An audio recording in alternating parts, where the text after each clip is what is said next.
അതെ, കുറച്ചേറെ fresh crab വാങ്ങിച്ചിട്ടുണ്ട്. Lunch ഉണ്ടാക്കാൻ പോവാ. എന്തൊക്കെയാന്ന് കാണിച്ചു തരാമേ. വെളിച്ചെണ്ണയാണേ, ചതച്ച ഇഞ്ചി വെളുത്തുള്ളി ഇട്ട് കൊടുക്കാം. ചെറിയുള്ളി ഇത്തിരി സവാളയും കൂടാണ്, പച്ചമുളക് കൂടെ, ഉപ്പൂടെ ഇട്ടിട്ടൊന്ന് വഴറ്റാം. പൊടികളും കൂടി ഇടുവാണേ. ഒരു തക്കാളിയാണ് ഇത്. നന്നായിട്ട് വഴന്നിട്ടുണ്ട്. കുറച്ച് ഞണ്ട് ഞാൻ നാളെ ഫ്രൈ ആക്കാൻ വേണ്ടി മാറ്റി വെച്ചിട്ടുണ്ട്. നന്നായിട്ട് മിക്സ് ചെയ്ത് കൊടുക്കാം. ആവശ്യത്തിന് ഉപ്പ് ഇടുവാണ്. കറിവേപ്പിലയും കൂടെ, പുളി ഒഴിച്ചു കൊടുക്കാം. ചൂടുവെള്ളത്തിൽ ഇട്ട് വെച്ച കൊടമ്പുളിയാണേ. കുറച്ച് ചൂടുവെള്ളം കൂടെ ഒഴിച്ചിട്ട് അടച്ചു വെച്ച് വേവിക്കാം.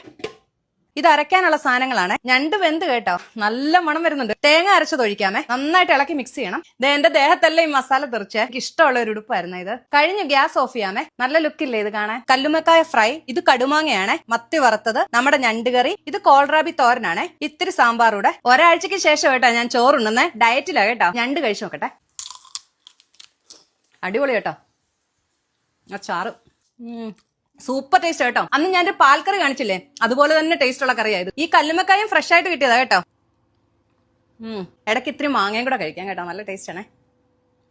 അടിപൊളി കോമ്പിനേഷൻ ആണ്. കുറച്ച് ദിവസം ചോറ് കഴിക്കാതെ കഴിക്കുമ്പോൾ ഭയങ്കര സന്തോഷമാണ്.